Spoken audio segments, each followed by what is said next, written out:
Bom dia! Tudo bom com vocês ou não? Espero que esteja tudo bem. No vídeo de hoje nós vamos falar sobre autossabotagem. Muitas vezes eu tenho acompanhado aí o pessoal que tem entrado em contato comigo e até mesmo, em outras situações que acontecem na nossa vida cotidiana, com colegas que eu tenho acesso, conhecidos.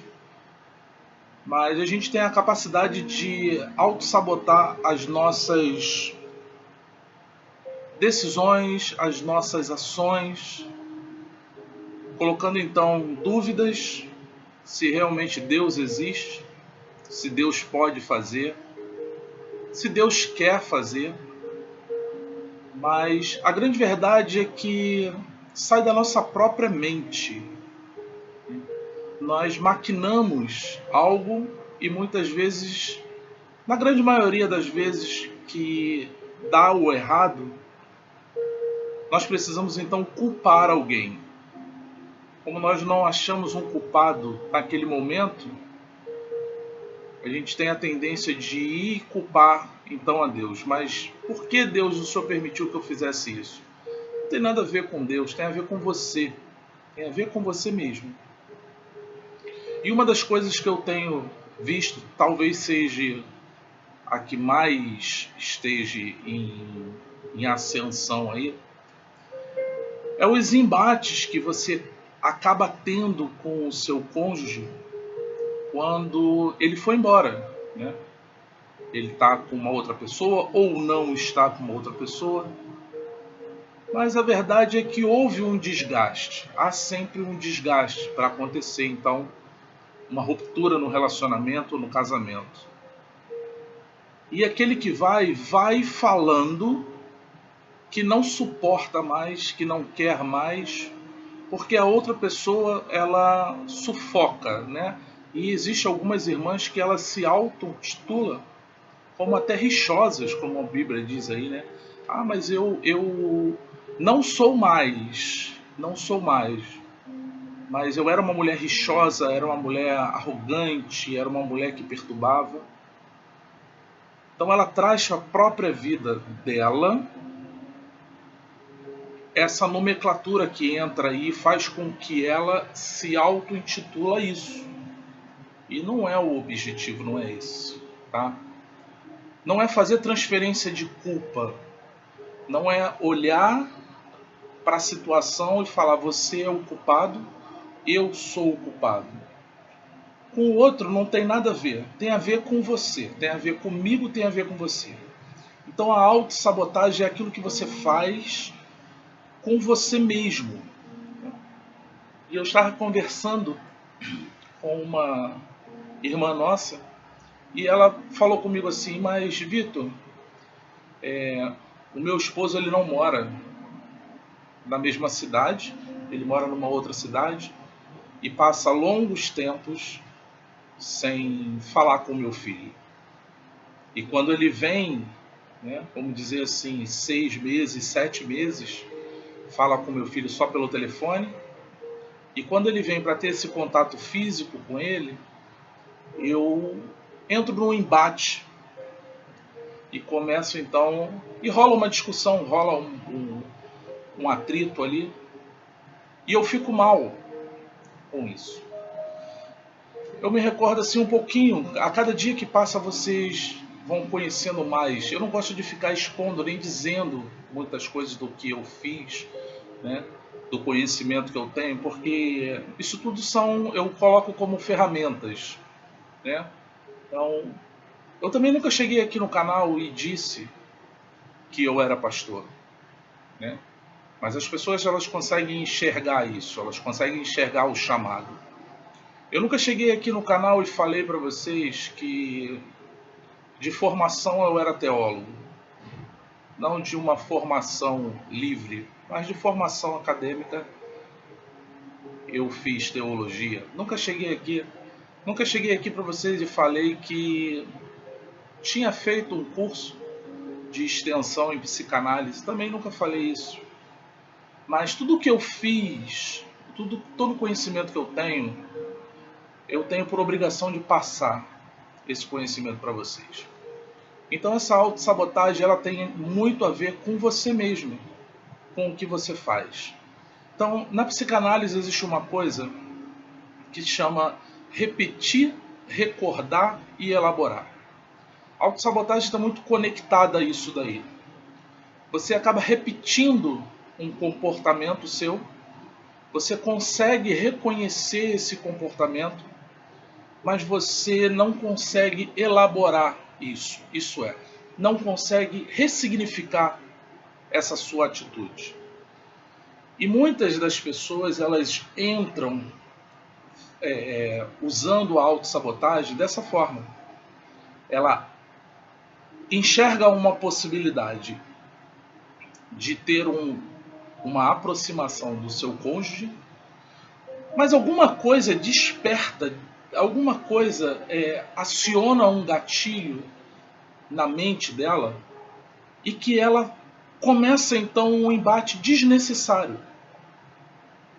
E aí muitas vezes ela sai disso, seja 15, 20, meia hora de discussão, e aí ela consegue perceber que fez novamente, mas não consegue fazer a elaboração disso, não consegue ressignificar esse comportamento. Então quando você começar a perceber isso, as coisas vão ficar mais fáceis para você. E eu conversando com ela, eu falei assim, ela me perguntou, você acha que eu devo ficar próximo dele quando ele chegar para poder pegar, né, o meu filho? Porque eu, por si só, já saí, não quero ter esse encontro. Eu falei, você está fazendo certo, tá? Você está fazendo certo. Porque as consequências virão sobre o seu relacionamento, principalmente sobre a sua vida. Porque depois do que acontece, você consegue identificar e você fala assim, eu não deveria ter feito isso, mas eu fiz. Eu repeti, tá? Recordei lembrando do que eu fiz, mas eu não sei como sair disso. Para que você não entre nesse ciclo, tá? Você precisa então identificar onde é que está acontecendo esse gatilho para que algo aconteça, para que essa discussão aconteça, não só numa aproximação do seu cônjuge, mas em todos os outros sentidos da sua vida. Lembrando que eu estou sempre falando sobre restauração pessoal. O foco aqui é ativar em você a sua identidade, porque a sua mente não é mais a sua mente, sim a mente de Cristo. Lembra disso? Então ela por si só ela já tem um significado diferente, mas a nossa carne grita para poder nos sabotar. Aí você imagina o cônjuge que foi por motivo de confusão, de uma briga, dizendo que você, esposa, que você, homem, é o que é, e quando você volta, acontece de novo a mesma coisa. Você imagina a pessoa que está lá do lado de fora, que está se relacionando, ou não com uma outra pessoa, mas que está fora do casamento, quando ele volta, ele percebe que não houve mudança nenhuma. Que não houve mudança nenhuma. Então esse autocontrole, ele precisa acontecer não da parte dele. A mudança realmente não é no outro. Tem pessoas que falam para mim assim, Vitor, eu estou pedindo a Deus que traga o meu marido, a minha esposa de volta, mas traga ele mudado. Por que você não pede a Deus que mude você, que te ajude a ser transformado? Porque tudo vai começar a partir de você, não é a partir do outro. É dentro de você. A transformação ela vem de dentro para fora.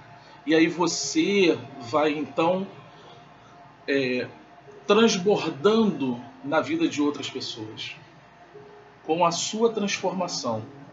E aí você consegue identificar o seu autocontrole, o domínio, o governo sobre a sua própria vida, sobre as 3 esferas que eu venho falando aqui, o autogoverno. Você governar sobre as suas emoções, sobre o espiritual e sobre a sua carne, sobre o seu corpo. É o que você precisa fazer para que lá na frente você não venha entrar novamente nesse ciclo, tá? Recordando tudo de novo.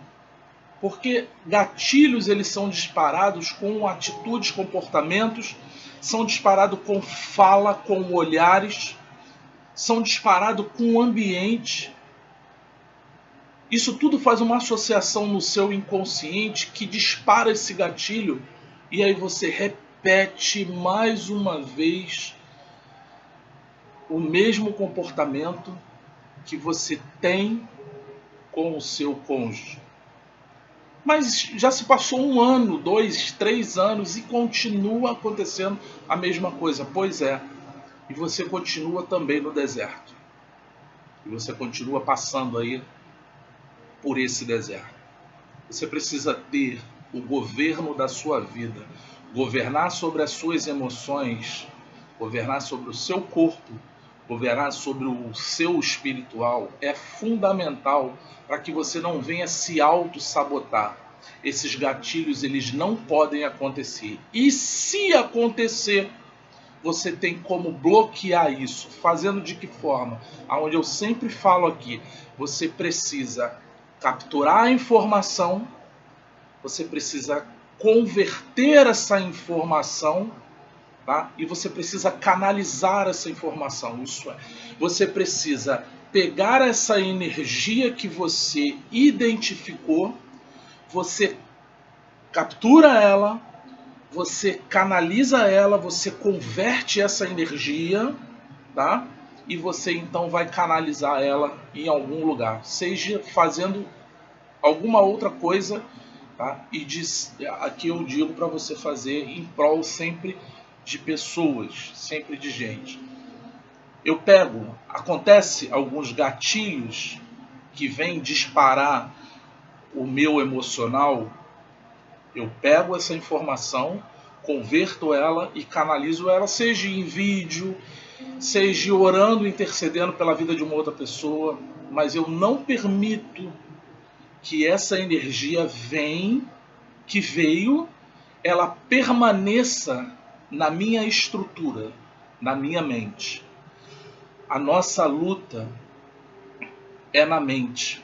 A nossa luta é na mente. Tá? Você, por si só, se destrói. Então você não precisa nem do diabo. Eu imagino assim, o diabo olhando você, se autodestruindo e aprendendo com você como deve fazer. Porque ele sempre atua da mesma forma. Mas nós temos a capacidade de atuar de forma diferente, sempre entrando nesse processo da autossabotagem. Identifique, tá, o que você está recebendo, o que disparou então, o que fez acionar esse gatilho na sua vida, identifique isso, pegue essa informação, tá, e ressignifica ela para que isso não venha acontecer. Repetiu, recordou e elaborou. Recebeu a informação, você capturou, você converteu e você canalizou.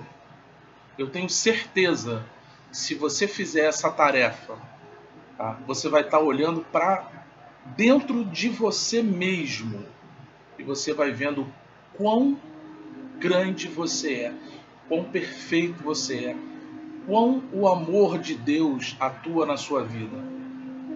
Você precisa ter o autogoverno da sua vida, para que as coisas não venham interromper o seu processo de restauração e, consequentemente, a restauração do que você está buscando, seja do seu casamento, seja da sua saúde ou seja da sua vida financeira. Tenha o autogoverno. Não auto-sabote, tá? Não se auto-sabote, vamos dizer assim, né? Essa auto-sabotagem que você faz, que nós fazemos, e depois quem vai ficar mal é você mesmo, porque você conseguiu identificar o que você errou e aí você não sabe mais como consertar, porque o que já foi feito, foi feito. Tem duas coisas que não tem como voltar atrás: a palavra que você lança e a flecha não volta atrás. Uma vez lançada já era. Tá? Eu dou esses dois exemplos. Tem outros exemplos aí, mas principalmente a palavra, se tratando de restauração, tudo é muito sensível. Tudo é muito sensível. Então não entre nesse processo de autossabotagem. Identifica o que faz com que você tenha esse comportamento, né, e ressignifica isso. Você vai ver que as coisas vão começar a melhorar na sua vida. Eu falo para você assim, gostaria que fosse tudo num estalo, mas cada um tem o tempo, cada um tem o momento, cada um tem o tratamento que Deus determina. Se você hoje está num deserto, seja de que área for, foi porque Deus chamou você para tratar você em determinados assuntos. E uma vez que nós entramos no deserto, se submeta ao tratamento de Deus, para que você saia logo do deserto.